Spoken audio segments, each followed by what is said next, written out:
Hello and welcome to another episode of Two Guys and a Chainsaw. I'm Todd. I'm Craig. And today's film was the 1988 John Carpenter movie, They Live. Craig, you'd seen this before, right? Yeah, when I was a kid. It's been a long time. I think I saw it just one time when I was a kid. Oh, yeah.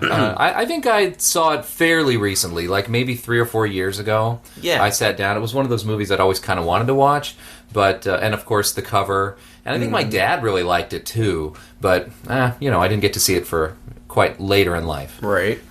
It's an interesting film, is it not? Yeah, it is interesting. You know, I remembered the basic premise, and I kind of remembered some things about the plot.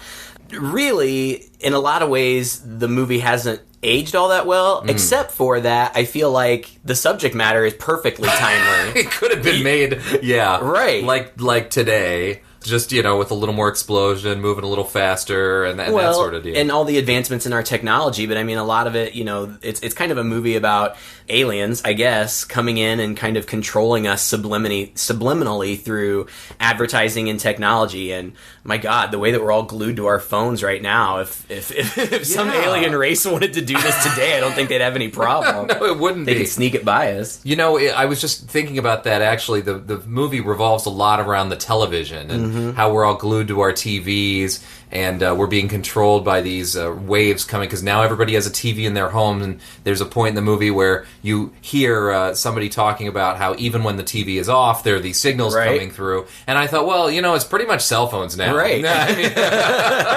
We've all got them in our pockets. Right, and the man can tap in and listen to you or record you whenever they want. And that's really what this is all about. It's like about the man. You know? John Carpenter himself just said flat out, this is like an allegory. I mean, it's not much of an allegory. It's pretty bold on its face. Yeah. His response to Reaganomics is basically he's saying that through this film that the elite, as in the aliens, are controlling us and keeping us subservient through entertainment and sending us subliminal messages all the time that we're not awakened to. And the main character in this movie gets awakened to all that and runs off with a small group of people who are also awakened, enlightened, as you will, and tries to do something about it. Right. Yeah, I mean, it's really a very simple story, and that's it exactly. And you could see, like I said, I feel like it's ripe for a remake. There's so much that they could do with it now, and in the political climate that we're in here in the United States, it would not at all be a stretch to think that some of these folks are aliens, out to control us and destroy us. Trump the alien. Yeah. You don't have to wear the glasses to see it on him. No. In a way, honestly, I was almost depressing watching this movie because of how much it rung true. Mm-hmm. And maybe that's why I don't know, I just watched it with this melancholy air of dread in a way.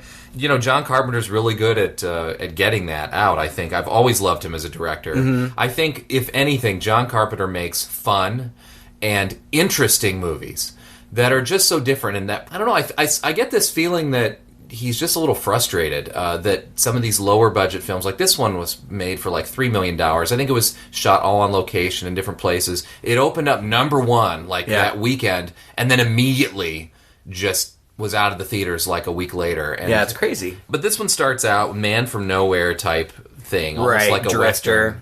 And even the guy's name is Nada, even though we don't hear it anywhere. Yeah, I kept listening. I kept thinking, surely somebody's got to say his name, but they never do. Yeah. Nada means nothing in Spanish. And I guess the source material was a short story that was written, I think, almost 30 years or so before they actually filmed. Somewhere in the 60s, yeah. Yeah, and the main character in the short story's name is Nada, but it's never mentioned. But played by Roddy Piper. Roddy Piper. Yeah, right. And that's the thing, like, I wasn't really, I would watch wrestling because my friends did and stuff. I really wasn't all that into it, but it seemed like every other boy my age was super into it. Yeah. And I remember that, amongst, like, young adolescents at this time, this movie was super cool because it was like this action movie with all these gunfights and these big fight scenes and aliens and Roddy Piper. Roddy Piper!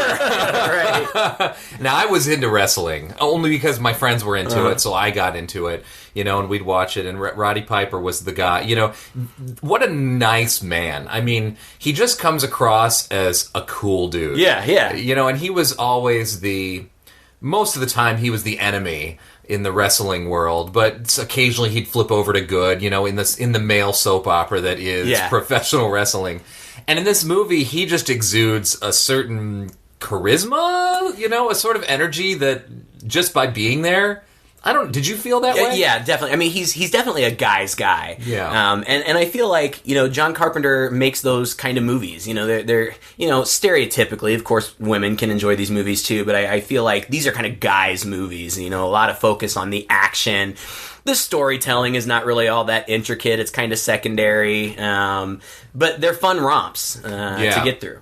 Yeah, so he comes in, and it's just like out of a Western. It's like he wanders into town from, I think he said Denver, eventually Colorado. So it's not totally the man from nowhere kind of thing. But when he's wandering into town, you're seeing these scenes of these big skyscrapers towering above. What was this, Los Angeles? Is that I think it's supposed to be Los Angeles. And you get that dichotomy of the tall, towering city, and you're just a small cog in this wheel. And he, in particular, has nothing but the backpack on his back, and so when he wanders in, all he's doing is looking for work. Right. Just total blue collar, I just need a job to get paid. Well, and he goes to, like, social services, like, for unemployment or to find work or whatever, and, I feel like Carpenter really smacks you in the face with this in the first 10 minutes, how there's this big divide between the wealthy elite and then the downtrodden, poor working class. Yeah. And so you see that in the busy office where they're, it's announced over the loudspeaker, there's a glitch and we don't have food stamps, so don't even bother to apply.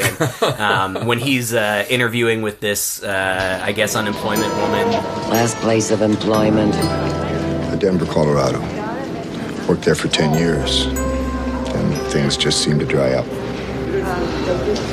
They lost 14 banks in 1 week. So,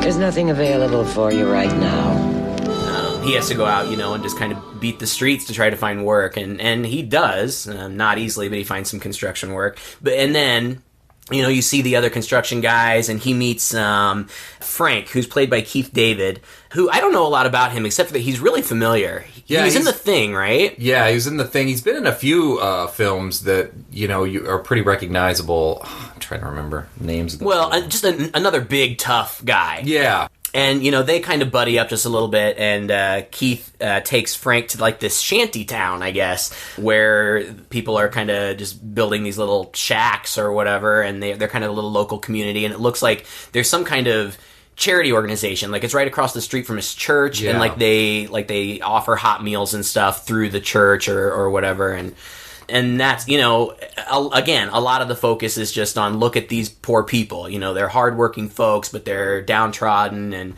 then we start to get into some of the sci-fi stuff. Yeah, homeless. And what's so depressing about it is that right now, LA is going through this very thing. I mean, obviously, it's always been an issue, but it's even been in the news. These tent cities and shanty towns that are growing larger and larger and larger. And what do? You don't go in and bulldoze them down and destroy these people's homes, but how do you provide for this group of people?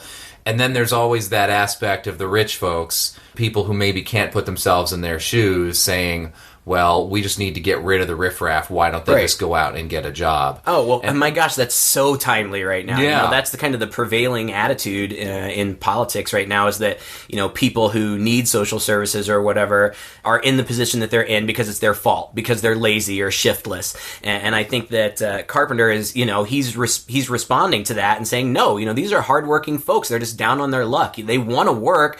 They want to support their families. They just don't have any options. They don't have the opportunity, and that couldn't be more timely today. No, it couldn't. And it's really illustrated, and Frank and Nada have a conversation pretty early on, and Nada seems to be of that maybe more so in the dark, optimistic American guy, right? We gave the steel companies a break when they needed it. Know what they gave themselves? Raises. You ought to have a little more patience with life. Yeah, well, I'm all out. The whole deal's like some kind of crazy game. They put you at the starting line, and the name of the game is make it through life. Only everyone's out for themselves and looking to do you in at the same time. Okay, man, here we are. Here we are. Now, you do what you can. But remember, I'm going to do my best to blow your ass away. So how are you going to make it? I deliver a hard day's work for my money. I just want the chance. It'll come. I believe in America. I follow the rules. Everybody's got their own hard times these days. In a sense, he's saying you make your own luck. Yeah. And all I know is I'm going to have to work hard and eventually I'm going to make it. Right. And Frank really shakes his head at that like, you're an idiot. Yeah, and Frank says, it's the golden rule. He who has the gold makes the rules. And Nada says, I believe in America. I believe if I go out there and do my hard work that eventually things will happen for me.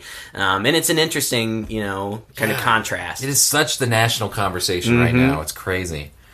While they're there, I guess somehow there's some electricity in this shanty town because some of these we've got TV. Yeah, some of these bums sit around watching a TV, and breaking into the regular programming is this kind of weird subversive message that's only kind of coming through staticky and saying how they're controlling us. I don't remember what all it said. It's this old bald guy talking. Nada had seen a street preacher when he had first gotten into town who was preaching the same kind of thing. They're controlling us. We're just sheep. We're asleep. That kind of thing. And he, Nada sees this street preacher here again in this little shanty place, and he sees one of the guys who seems to kind of be in charge, Gilbert. He sees him take the street preacher into this church across the street, and he kind of becomes interested in what's going on over there. And as it turns out, there is something going on over there. The church is just a front for this kind of revolutionary movement. Yeah, he walks in, and all the singing and choir sounds that are coming from the church are really just coming from speakers. Yeah. Reel-to-reel tape. That's where part of this movie is so charming. All the technology in it. It's got a mix of this sort of future technology and this clearly 80s technology. Oh, yeah. It's so 80s. He goes in and he stumbles back into a wall and opens up a secret panel. Yeah, which is totally not secret at all. No. I thought that was kind of funny. Like, he sees this, lab. It just looks like your generic chem lab, almost like a meth lab or something. And then, he trips, which he does several times throughout the movie. I thought that was kind of funny. He's kind of, clumsy, always tumbling over things.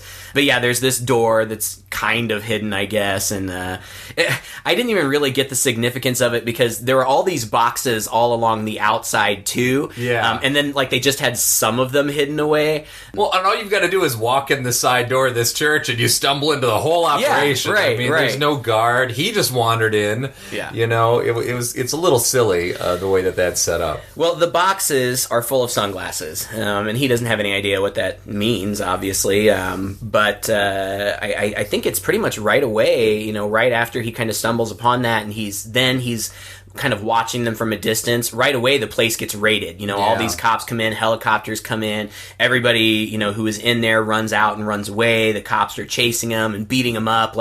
This old preacher guy is old and blind, and they're kicking the crap out of him. Oh my gosh. Yeah, I kind of presume they killed him. Yeah. Is what I'm thinking. But, Nada gets away. And then he comes back later after everything's kind of died down, right? Yeah, he does, to investigate. And, of course, the church has been burned up. The police have actually come in and completely cleared out the shanty town with their bulldozers and stuff. I was reading about this, and apparently Roddy Piper came from a not too dissimilar background.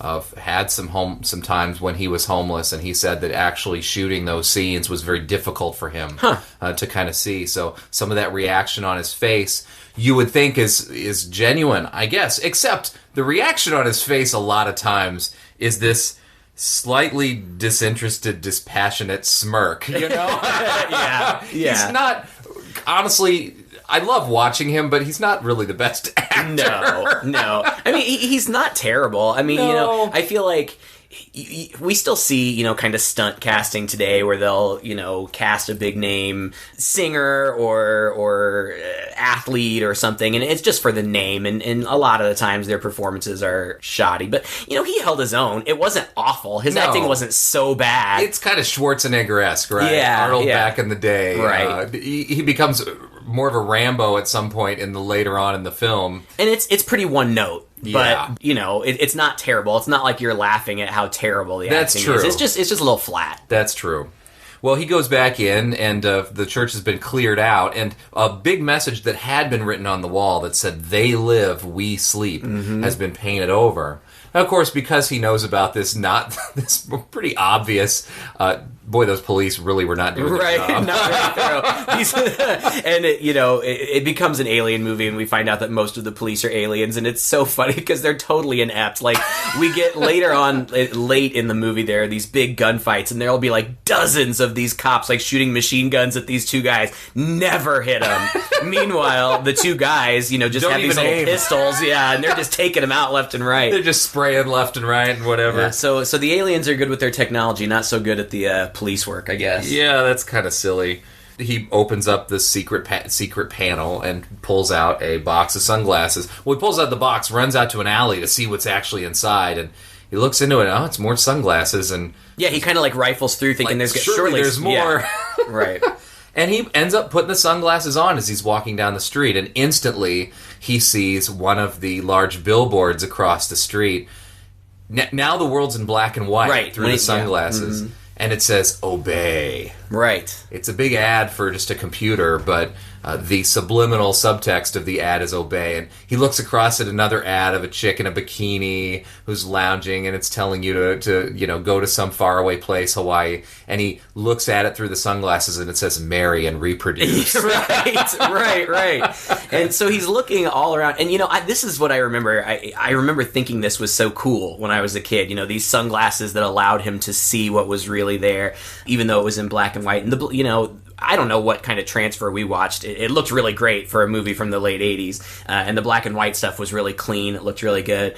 But yeah, he just looks all around, and everywhere where there's an advertisement, everywhere where there's anything in print or photo, it's these different subliminal messages. And, they're just in these big black block letters on white backgrounds. And it's stuff like non-independent thought, consume, watch TV, buy, stay asleep, submit, do not question authority. And it's just everywhere.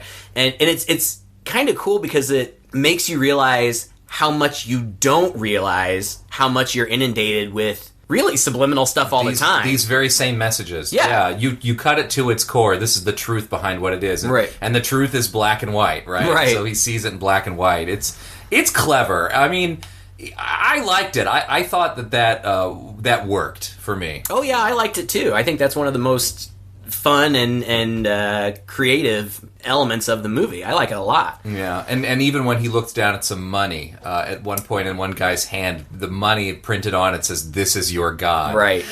Yeah. But also people. So, at first the people he sees just look like normal people through the glasses, but every now and then somebody in a suit or somebody who's obviously a little more upper class comes into picture, and they are freaky-looking alien people. Right. I remember, again, I only saw it when I was a kid. I remember those aliens looking so cool and scary. Today, as we're watching, it's almost like they've just got like it's like a rubber mask. Yeah, it's so low budget. Yeah, I mean it's a good it's an interesting look. It's not it's not copying anything else. I mean these are unique looking. They've got these kind of big sparkly eyes, and it almost looks like they're kind of human-esque, except it almost looks like they're flayed or something, like they're missing skin. Like you're just kind of seeing muscular tissue and bone and stuff. Which is smart for the message. I mean, if you're trying to make parallels to real life, you'd want to make the aliens more humanoid. Right. Because, in essence, he's basically saying the message is that there are humans who are doing this. Right, right, exactly. And that, some people are monsters. Basically, is what he's getting down to. And it's a very clear attack at a certain class of people, which is interesting coming from a successful film director. That's a good point, right? But so as he's going around, he's really saying out loud what he thinks. Yeah, that's one of the goofy things about this movie. Really, is that.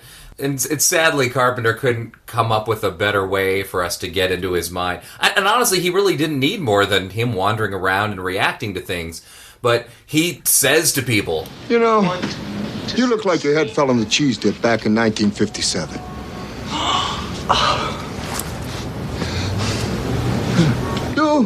You're okay. This one, real ugly. You see, I take these glasses off. She looks like a regular person, doesn't she, huh? Put them back on, formaldehyde face. That's what we got. That's enough out of you. You get out or I call the cops. God, the cops! You know what you need? You need a Brazilian plastic surgeon. Look ugly. And he just completely reveals to everybody that he knows their secret. Right. Which causes people to start talking into their wristwatches. Right, the alien people. Yeah. Right, like saying stuff like, I've got one who can see. And, then you see that they're all communicating in these watches and they're, all starting to kind of, come in. Converge on him, exactly. Yeah. And so he takes off running and he ends up kind of getting cornered in this alleyway where two cops who are also aliens stop him.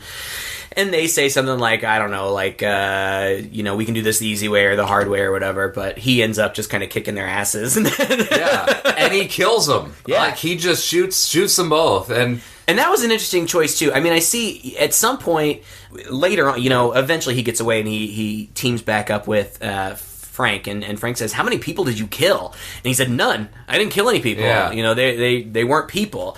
But it's kind of, he didn't really have any moral struggle. Yeah. It is an interesting morality to this film, yeah. Total black and white, good guy, bad guy. The aliens are the bad guy, and we're just going to kill them when we see them, and we're not supposed to feel, anything for them. Right. And to be fair, I think that's kind of how the movie plays out all the way through. The aliens, there's nothing redeeming about them. They are here to control us, to consume us, to basically use our planet's resources and move on to the next one. Right, yeah, and their motives are a little bit vague. I never really could understand if they were there because they wanted to inhabit the planet, or if they were just gathering some kind of resources, or at some point somebody says methane gas has gone up, and all these different chlorofluorocarbons have gone up, and they're turning their atmosphere into our atmosphere. Or our atmosphere into their atmosphere. Yeah, right. Yeah. Which was an interesting way of weaving the environmental thing into it, right? So now it's like Exxon is evil because they're knowingly dumping stuff into the air just because they're trying to transform the planet. But then at the same level, like you said, they say that, but then they're just going to move on. Yeah, right. So. Well, and we find out later that they can still go back and forth between our world and their world. Again, it's a bit of a hole. Yeah, the motives are a little unclear. I don't know that it necessarily matters. It's because we're stuck in this bad spot, right? And that's all that matters to us, right?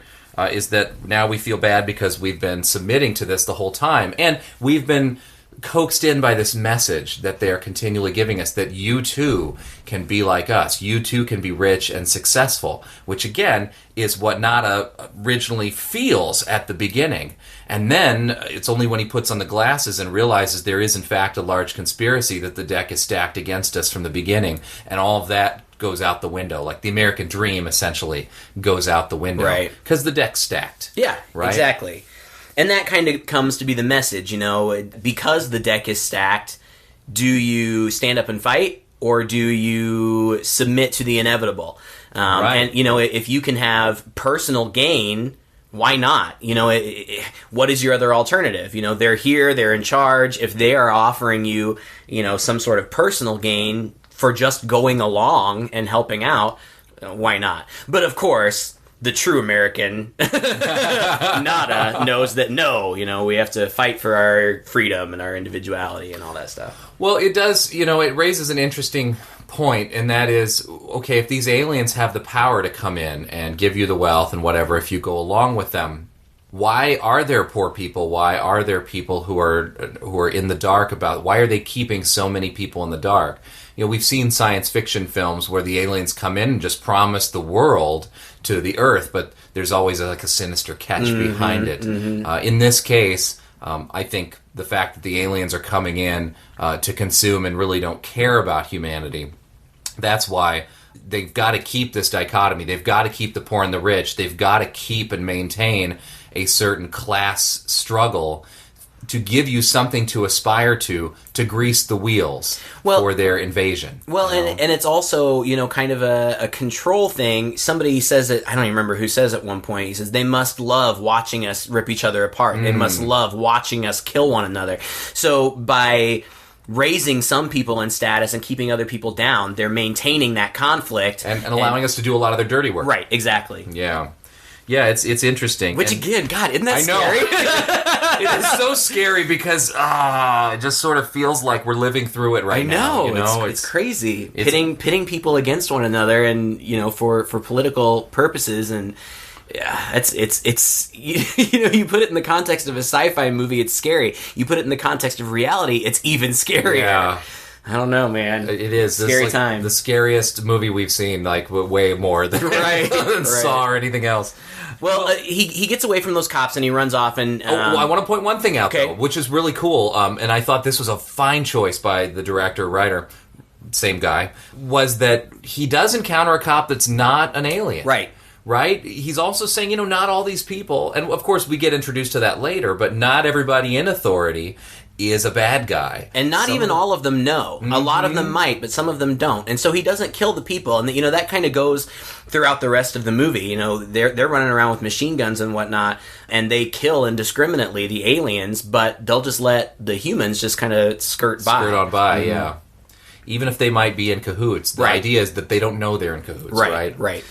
So you're right. So as they go along, he escapes and he runs across a woman in a... Well, we can't skip this part. Oh, no. You're right. He ends up, he's trying to hide. He ends up backing into a bank. And at this point, he's taken all the weapons from the cops. So he's armed. He's got like a shotgun and, pistols and everything. And so, of course, when he turns around in the bank, people start to freak out. And then I think, the classic line from this movie. I have come here to chew bubblegum and kick ass. And I'm all out of bubblegum. Which is such a silly line. It is. And so funny. It's iconic. It is iconic. And we've seen, we repeat that line, people talk, or make modifications on it, And apparently he came up with that on his own. It was part of what, It was part of his, he had a list, I guess, that, stuff that he had planned on using in the ring or in, in the interviews and wrestling, yeah. And so he just ad-libbed it and they kept it. And I want, he's got silly zingers throughout. I wonder how much of that was scripted and how much, when he's in the bank and he's been shooting all the aliens, he sees one of them talking into his wristwatch, and he says, "Mama doesn't like tattletales." He's just got all these goofy little quips, but it works. It does. I think it's a product of the time. I don't think that you could get away with that kind of cheesiness today and still be taken seriously. But for the time period, it works and it's funny. Arnie did that all the time. And Stallone. Yeah, sure. It was all part and parcel of that. And that guy that he says that to twists his watch or something and immediately vanishes. And that's an interesting reveal at that point, that these guys can actually disappear. And that comes into play later as well. Right. So then after that encounter in the bank, he lives out. Oh, there's also a little flying saucer thing that comes in. It's like a 1950s looking flying saucer. It's just like a little orb with a little arm that's like a camera, I guess, that comes out. Yeah. Yeah, like two big metal plates kind of stuck together and, front to front. Like an Ed Wood thing. Yeah. That was an interesting choice. It looked really good in the black and white. Yeah. It looked like it fit completely. Right. But again, that was something that I didn't really understand. Are those things invisible? Yeah. To everybody else, same here. Who cares? That didn't make any sense to me. But who cares? It's showing. I guess it's establishing. They've got this advanced technology that we don't know about, and they're using it. Well, and also he shoots it, and it bursts into a bunch of metal pieces, and then it cuts back to him, and one little metal thing falls to the ground. The budget of this movie really kind of shows at times. So he runs along and ends up in a parking garage, and there's a woman who's trying to get into her car, and he can see that she's not an alien, so he essentially kidnaps her, tries to use her as a means of escape, and so... Right. And this woman is Meg Foster, who I don't know from a lot of things, but she has such a unique look. Oh my gosh. And I know that she did a lot of TV work in the 80s, maybe in the 90s too. I haven't seen it, but I know that she was in Rob Zombie's Lords of Salem. But if you know who she is, you'll picture her face immediately because she's got these piercing blue eyes, almost scary, unnaturally blue. Yeah. And these, this is her natural eye color. I would almost wonder if she has vision problems. I mean, it's just such a, they're so light. It seems like she wouldn't be able to be out in the sun for very long, but she's very striking. Yes. And very memorable. And so he takes her and basically, you know, he just needs to get out of there. The cops are around, and so he just says drive, and eventually, you know, he says, take me back to your place. She doesn't want to, but what choice does she have? And so they go back to her place, and he tries to explain to her what's going on, but of course she doesn't believe him. I always thought this was funny though, you know, because he's got those glasses, and he says, here, put them on. And she says, well, even if I don't see what you see, I'm going to see it. In other words, I'm going to lie. Right, you're in charge. I'm going to go along with whatever you go along with. In my mind, I'm thinking, all right, just put him on anyway. Yeah, right? He'll see that she sees. He knows that she's not lying. Right. Because, yeah, it's the silliest. That is another weak point in this movie. Some of the plotting is a little strange. Yeah. Yeah. So she doesn't put him on. He doesn't give him to her. He says, fine, and he just gives up. And it's like he's nodding off, and she starts to walk away, and he's like, don't you mess with me. And she says, oh, I want to get a drink. And then he starts to have conversation with her and asks her what her name is. And her name is Holly. And what does she do? Oh, she works for Cable Channel 54. Which we know is the studio that the aliens broadcast out of. Yeah. So right away, I'm like, come on. This lady's got to know more than she's letting on. And also, you know, it's another one of those movie things where, oh, he happened to stumble upon the one woman, you know. Right, exactly. So he gets excited, he runs toward the television, and there's a fantastic shot. Mm-hmm. It's very Hitchcockian in a way. Yeah. It's completely overhead. As he reaches for the TV, she swings around and knocks him over the head with a bottle or something. Yeah, like a liquor bottle. And pushes him out the window, all in just one smooth moment. Mm-hmm. Boy, is that shocking. Yeah, and it was. I had forgotten about that, and it's really fast, and it's this big plate glass window, and, you know, he flies out of it and then rolls down the hill. It's a cool action sequence. It's brilliant from a filmmaking standpoint, and John Carpenter's always been pretty good at staging action. No, he's without his glasses now, and you can see he's constantly under threat from the cops. He's always looking overhead. There's always a police helicopter. They've got a picture of him on, you know, every TV screen. Yeah, an inexplicable picture. Like, where did they get this picture from? Because it's not like it came off a security camera or anything. No, and it's clearly an old picture because he has much shorter hair. It's funny.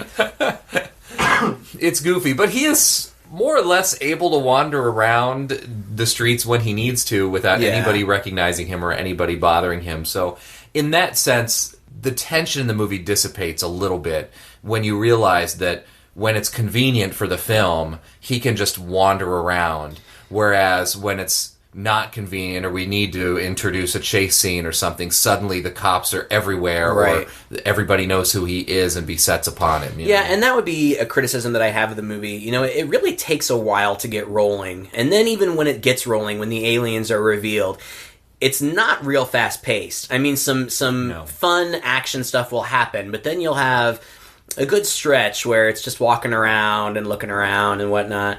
First, he goes back to the construction site, and he's trying to, I think, hook back up with Frank. But Frank's like, I don't want anything to do with you. You know, you're a wanted man or whatever. Yeah. Get out of here.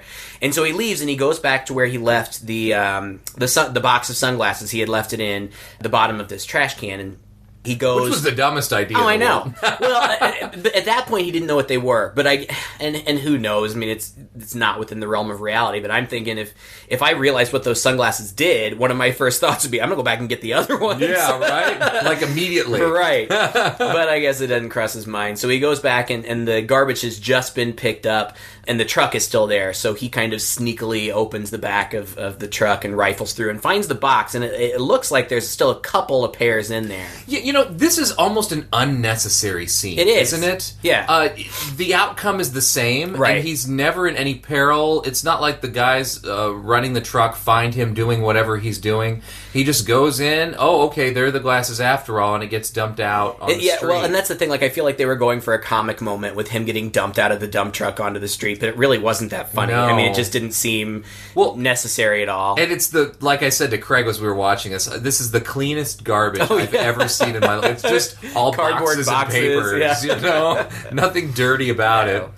But anyway, he gets the glasses back, and then from behind him, Frank appears and says, all right, look, here's a week's pay, take it and get out of here. And he says, look, you gotta put on these glasses. And he's, he is kind of talking like a crazy person. They're all around, they're controlling us, we're asleep. Somebody was shouting that at me in an alleyway. I probably wouldn't be real quick to want to buddy up with them either. But hey, you've probably had that shout out at you in an alleyway at some point or another. Every once in a while. But Frank doesn't want to put the glasses on, and then so really one of the biggest action pieces of the movie is our two protagonists beating the crap out of each other. Nada wants Frank to put on the glasses, he won't. And he says something like, well, you've got two choices. You can put on the glasses or you can start eating that trash can. And Frank's like, yeah, I don't think so. And so then they just start beating the crap out of each other. And it's this huge fight scene. And I read that initially this fight was supposed to last 20 seconds. But Roddy Piper and Keith David got together on their own and choreographed this huge fight. And they really, except for the face shots and the groin shots, they weren't even pulling any punches. No. They were really going at it.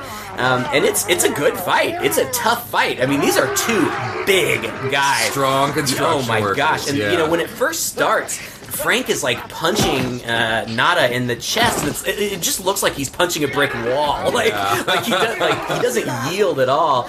And of course, it goes on for over 5 minutes, and by the end, they are in bad shape. I mean, they're half dead, it seems like. And a lot of this movie is comedy. It's a tongue-in-cheek kind of thing, as a satire would sort of go.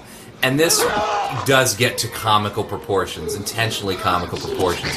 What I really like about this fight scene, though, is that you're not seeing fancy martial arts. No, just street fight. And you're not seeing them take a really, really bad hit and then get up right away to return the favor. This is what it seems like it would be like if these two guys were actually fighting. Yeah, well, there are moments of rest where they're both kind of on the ground and then one kind of gets up, and it paces out at a realistic pace. Yeah, I mean, there's a couple of wrestling moves thrown in, like some body slams. Oh, it's not all realistic, totally. Right. No. But I know exactly what you're saying. Yeah, I mean, they'll take a big hit and then they'll just almost go unconscious for a minute, and it takes them a while to recuperate. But then they just get back up and get right back into it. I'm like, dang! I know. You guys are in for punishment, I guess. And what's so fun about it too is Frank's absolute refusal to put those glasses on, because now it's gotten like personal. Right. Now that you're beating me up over it, there's absolutely no way I'm going to put these glasses on. So he throws them away and he puts them on. Anyway, the way it ends up is that Nada ends up getting the better of Frank. Frank's on the ground and he just shoves the glasses on his face, lifts him up, and points him toward the street where there happen to be now two people walking by, where I guess there weren't before.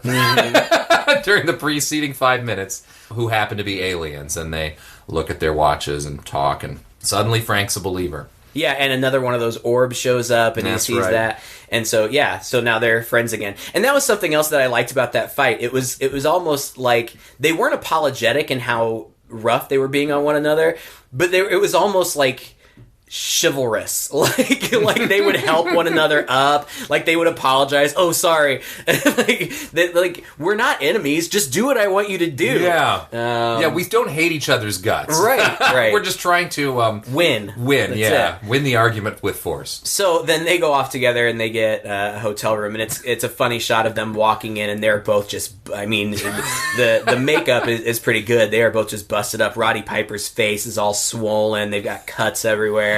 I like that they walk up to the counter of this hotel, which is not in the best part of town, clearly, and they look like hell, and they're standing in front of this guy, and you expect this comical other shot of the hotelier just like staring at them like, who are you? But it's not that. He just hands them the pen like he sees this every day, all day long. This is nothing unusual. Yeah, it was funny. I don't know if we were supposed to know that time passed. It seemed like the next day, then they were just fine. They're limping and stuff. They're all beat up that night, and then the next day is like all their wounds are healed. They're very fast healers.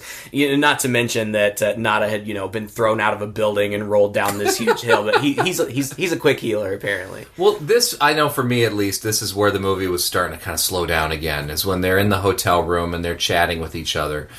They introduce an element to this where the longer they wear these glasses, the more painful it is. It's like it gives them headaches. I guess it's one of those, the truth hurts, Yeah. I think back to Nathaniel Hawthorne and Young Goodman Brown, where the truth cuts, like blades of grass through their feet. And this is the sense that I think John Carpenter's trying to introduce in here. So it seems like maybe they are in there for a little while doing some recovery time because it's required, not just from their injuries, but, to absorb what is happening and what they can, what they can do about it. Yeah, well, and there's, I don't know if they were padding for time or if they were trying to build character or what, but, Roddy Piper goes off on this story about his dad and how his dad had been abusive, and it doesn't really seem to have any true relevance. I don't know if maybe there was more of that ended up getting cut. I don't think so, because I think that John Carpenter had final cut. Yeah. But it just kind of comes out of left field, and it doesn't go anywhere. No.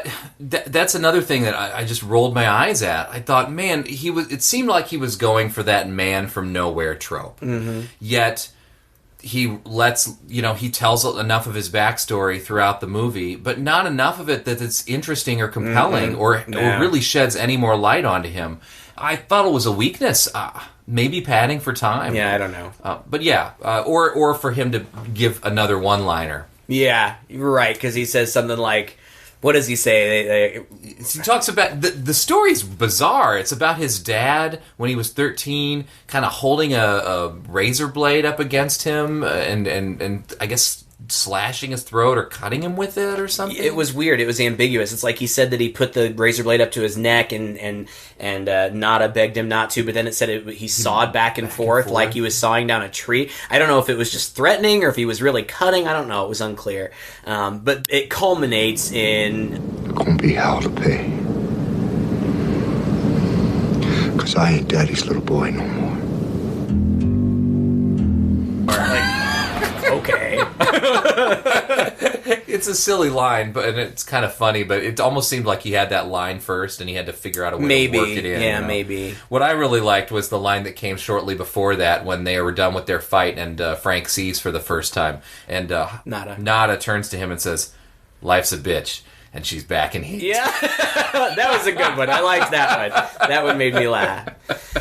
Oh, gosh. That's one that should have lasted through the ages, and I don't really hear anybody saying that. Well, they don't really have a plan, but they decide they need to hook back up with these rebels. They say that whoever made these glasses, we've got to find them, and if there are any left, they don't even know because the place got raided or whatever. And then, very conveniently, the rebels find them. Right, Gilbert, the leader of the rebels, just happens to stumble upon them and brings them in and says, we're having this meeting tonight, and he gives them the address and whatnot. Too much convenience. LA is a very large, very populous city. This is all... I don't know. I mean, it is, but you just roll. You got to go. Whatever. You have to. You got to keep the plot moving somehow. It'd get awfully boring if they had to spend the next 20 minutes looking for these people. So they hook them back up, and they go to this meeting. It's at night, and it's like a back alley, and there's all these people, that we recognize from the shanty town, and they are gathering weapons, and they've also got now contact lenses so that you don't have to wear the sunglasses anymore.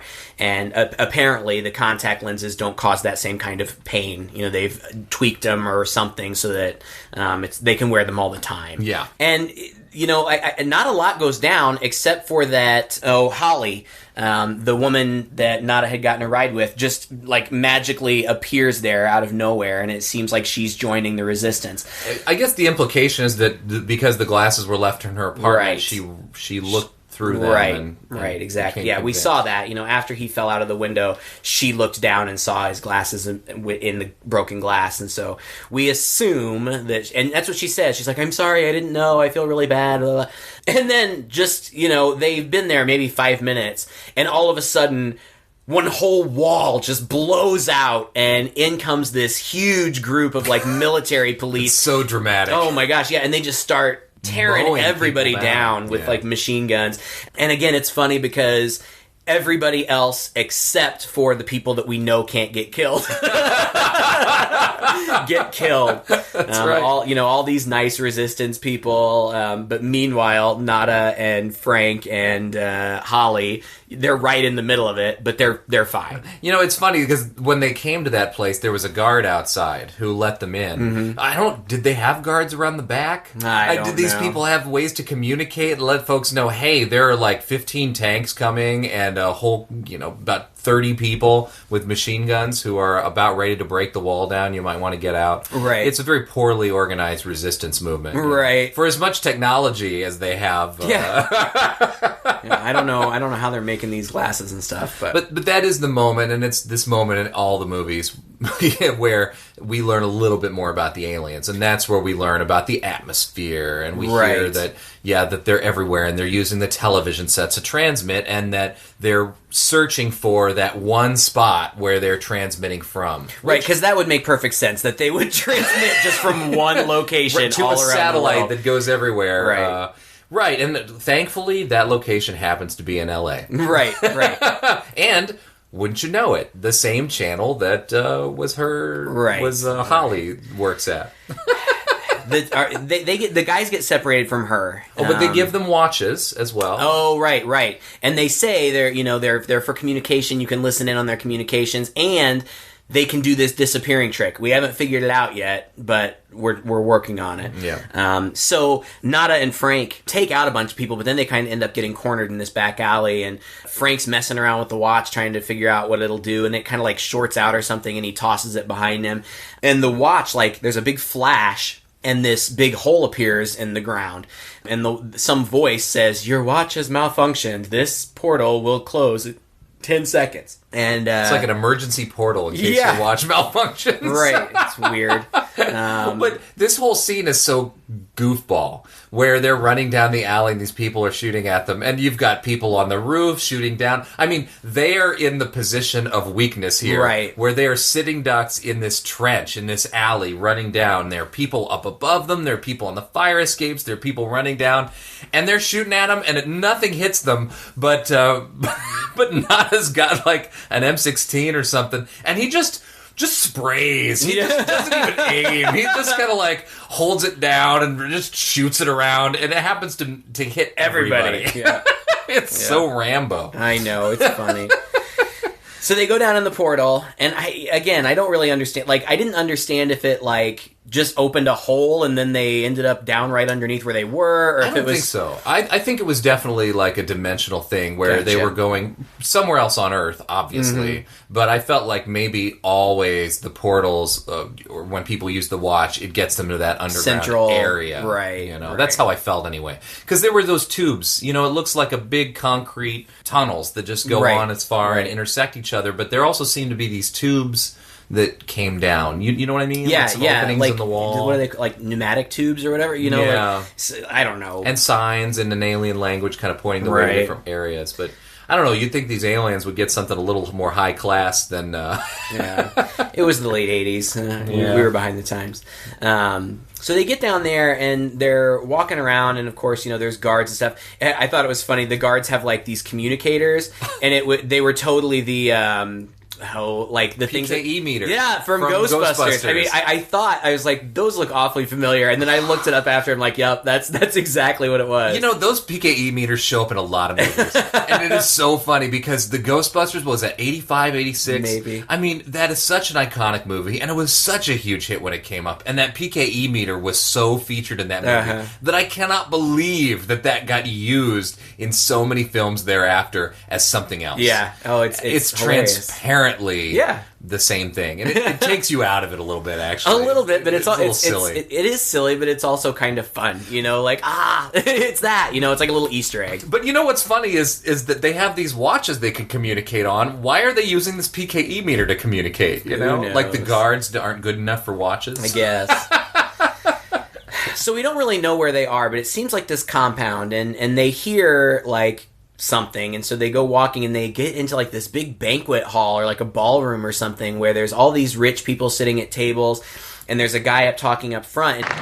Our projections show that by the year 2025, not only America, but the entire planet will be under the protection and the dominion of this power alliance. The gains have been substantial, both for ourselves and for you, the human power elite.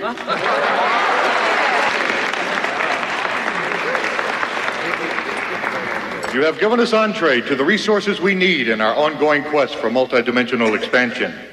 And in return, the per capita income of each of you here tonight has grown, and this year alone, by an average 39%. They're the upper 1% right here. Right, exactly. And again, just, silliness. These two guys who they've been chasing after the whole movie. Just wandering. Yeah, and they're just, everybody else is dressed to the nines, like in tuxes and gowns, and they walk in their jeans and flannel shirts, and nobody bats an eye. Yeah. It's Nobody's like, even paying attention. Fit right in. Yeah. And from behind them, somebody taps them on the shoulder, and it's this guy, this drifter guy, who we didn't mention before. He was somebody who was featured kind of prominently in the shanty town. Yep. And this, again, I don't know this actor's name. I wrote it down because I didn't know it.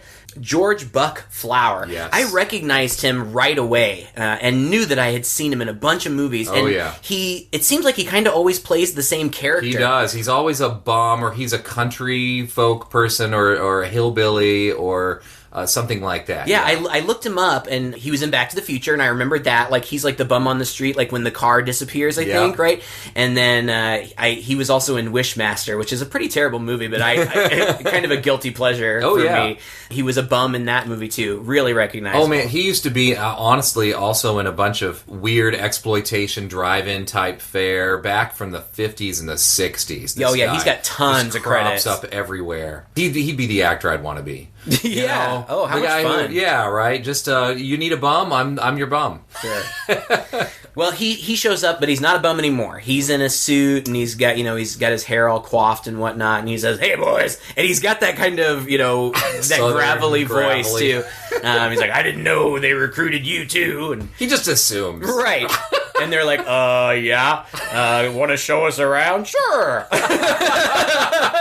And so he takes them all around this compound and shows them all this stuff. They don't recruit the brightest humans for this, apparently. Not. I thought this was an interesting moment because he got recruited. A lot of the other people got killed. He was the one earlier on in the film who was, turn the damn TV off to the next channel. He was the one who really didn't want to hear anything about the resistance, didn't want to believe that there was some conspiracy. So I suppose they were setting us up for he would be a natural recruit. Right.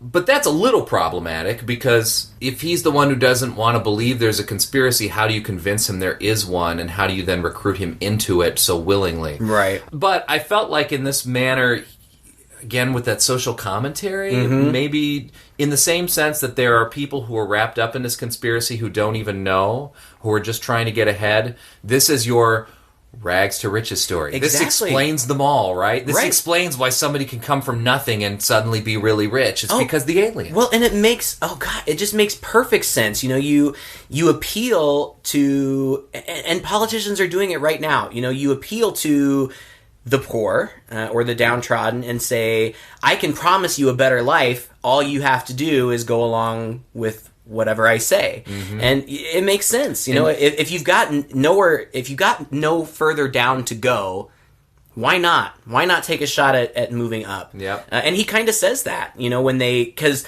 he shows them all around. He shows them there's like this teleportation thing, and you can like, that was kind of cool. You can see, they like stand in like this like light tube thing, and then they get shot out through space to another planet. And Andromeda, yeah. Then he takes them back to the TV station. I just love the fact that they're able to just casually walk.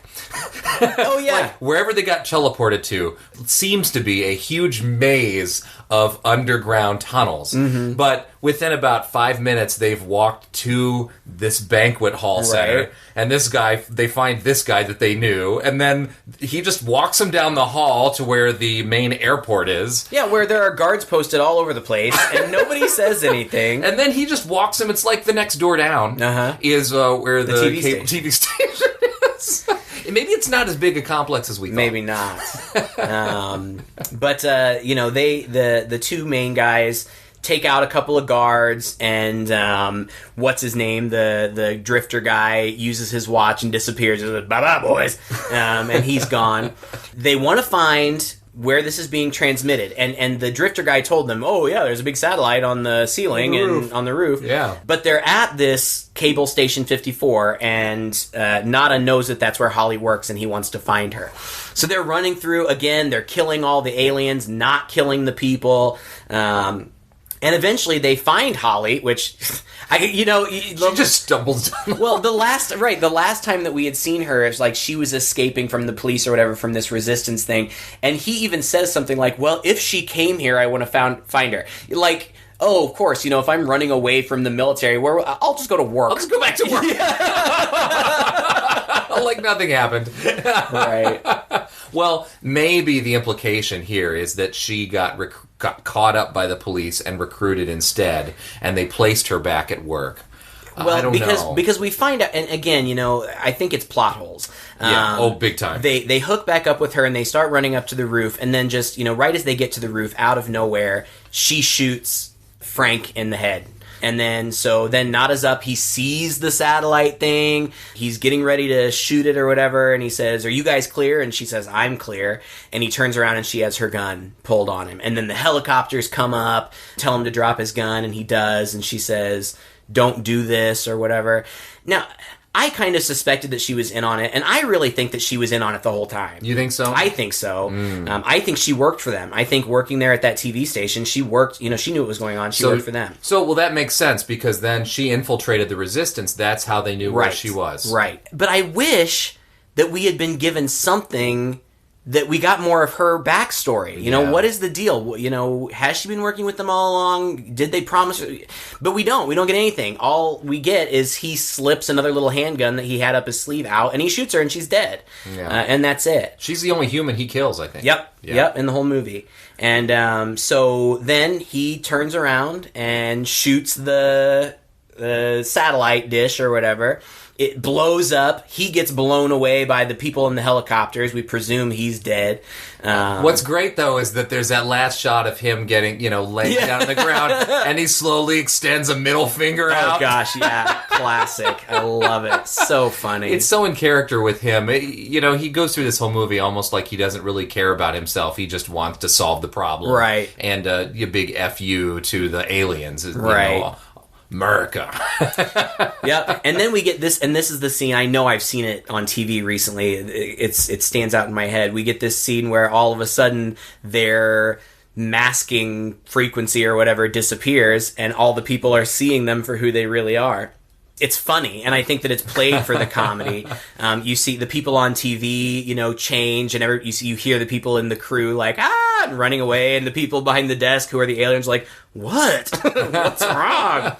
It cuts to a bar where they're watching the TV, and people are kind of like looking uncomfortably at the aliens around them like, what is going on? There's a really funny scene where it shows the TV and it's Siskel and Ebert. Yes. And they're both aliens, and they're talking about all this violence in film, and these directors like John Carpenter and George Romero, they just need to be put a stop to. And that was a nice little dig he got in there. Yeah, and the last one, and it was funny because we had gotten all the way through this movie, and I was like, oh, man, this is a late 80s guy's movie. I can't believe we haven't seen any boobs. Right, in the last 10 seconds, or the last 20 seconds, we get some boobs, and it's this girl, riding this guy, and she's seeing this stuff happen on the news, and she looks down, and it's the alien, and he's like, what's wrong, baby? And that's what it cuts out on, isn't it? Yep, that's it. That's it. It's the end. It's funny. It is funny. I don't know. As we were watching it, I was thinking, I remembered enjoying it more when I was a kid. Now, sitting here and talking about it, I guess I do still like it. It's got its charm. I really like the issues that it's tackling, as scary as they may be. It's interesting how, even though maybe the cinematography, the acting haven't really held up that well, how the issue is still really relevant. And I'm glad we watched it. I am too, and I'm glad we revisited it, because just like you, I had fonder memories of this film. But then watching it, I thought, man, this is really slow here. Man, a lot of this makes absolutely no sense. Although I'm in love with the idea.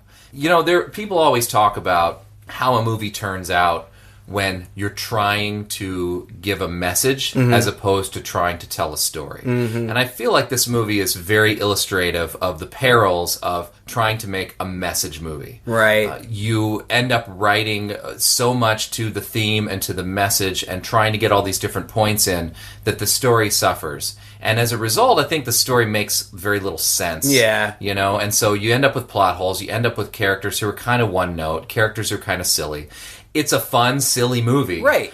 And so it's enjoyable, but in the same sense, it's not really effective as a story well told. Right. You know? I totally That's kind of how I agree. feel about it. But, you know, it's almost as though you can tell that the filmmakers found that secondary, so you can almost kind of forgive it a little bit. You know, you can tell what the purpose was, and I think that they did a pretty good job in fulfilling that purpose, so I'm willing to forgive some of those other flaws. The plot holes and stuff, I don't care. You know, I'm not coming into this for, like, Dickensian. Right, you know? But to go from the angle you're talking about it does really evoke those 1950s cheesy sci-fi films where they Paranoia often didn't movies. make a lot of sense. Yeah, and they were all paranoia movies. It was all atomic age, Cold War stuff. And this is, in a way, kind of a remake of some of those films. Oh, yeah. Invaders from Mars is really what it is. And yeah, absolutely. in that sense, it's poking fun at itself in the same way. Yeah. If you enjoyed this podcast, please share it with a friend. We're on iTunes or Stitcher. And we are also on Facebook and your social media. So please leave us a message, give us some kind of comment, let us know what you thought of the film. Until next week, I'm Todd. And I'm Craig. With Two Guys and a Chainsaw.